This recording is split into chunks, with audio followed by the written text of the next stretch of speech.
স্বাস্থ্যসাথী প্রকল্পের আওতায় বেসরকারি হাসপাতালে জরুরি পরিষেবার নিয়মে বদল।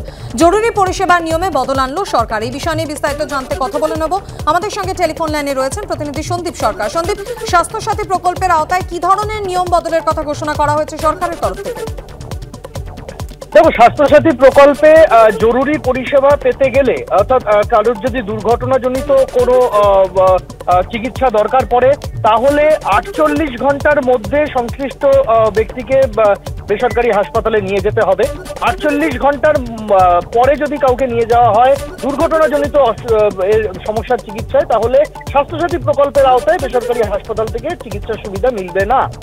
2 নম্বর বলা হয়েছে যে স্বাস্থ্যসাথী প্রকল্পে চিকিৎসার সুবিধা যদি বেসরকারি হাসপাতাল থেকে পেতে হয় তাহলে দুর্ঘটনা সংক্রান্ত প্রামাণ্য সরকারি ডকুমেন্ট বেসরকারি হাসপাতালে জমা দিতে হবে।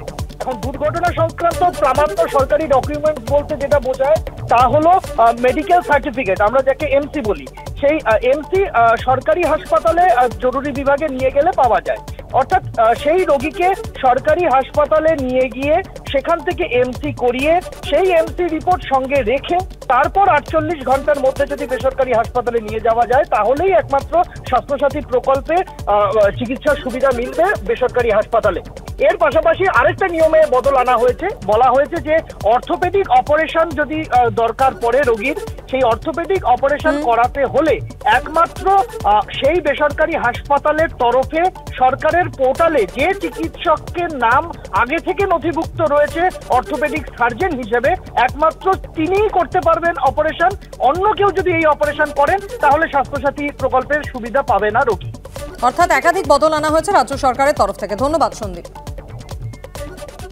মেদিনীপুরে রাম মন্দিরে দিলীপ ঘোষকে কর্মসূচি পালনে বাধা দেওয়ার অভিযোগ তৃণমূলের বিরুদ্ধে। ঘোষিত কর্মসূচি থাকা সত্ত্বেও ফোন করে মন্দিরের চাবি আনাতে হয়েছে।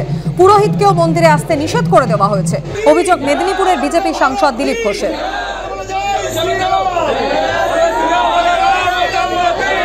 গতকাল সন্ধ্যায় মেদিনীপুর পুরসভার নবনির্মিত রাম মন্দিরের সামনে সভামঞ্চ থেকে এই অভিযোগ করেন দিলীপ ঘোষ।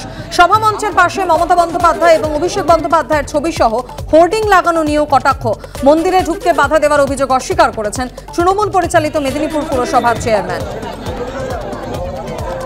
এত রাম ভক্ত হলে গত 5 বছরে দিলীপ ঘোষ কেন একটাও রাম মন্দির তৈরি করলেন না? পাল্টা আক্রমণ পুরো চেয়ারম্যানের।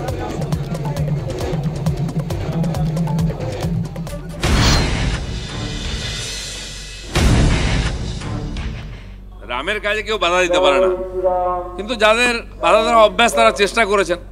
শুনলাম এই মন্দিরের চাবি প্রশাসন দিতে চায়নি আমাদেরকে, যেতে আমরা পুজো না করতে পারি। শেষ পর্যন্ত চাবি জোগাড় হয়েছে, রামের কাজ হয়েই যায়, আমরাও করে নিলাম।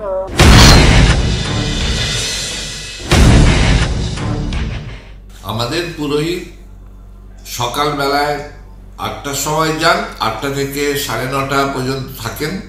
আবার বিকেলেও ঠিক 5:30 থেকে 7টা পর্যন্ত উনি থাকেন ওখানে মন্দিরে, পুজো দেন, পুজো নেন। যত পাবলিকরা যান তাদের পুজো নিয়ে তাদের যা যা দরকার সবটাই উনি করেন। আর আমরা বাধা দেবো কেন? এটা তো ওনার নিজেকে খবর করার জন্য এটা উনি বলছেন। আর এত যদি উনি রামের ভক্ত হবেন, উনি 5 বছর আগে এমএলএ ছিলেন, প্রায় 8 বছর হয়ে গেছে, একটাও কোথাও রাম মন্দির বানিয়েছেন? রাম মন্দির, রাম সীতা মন্দির আমরা বানাই।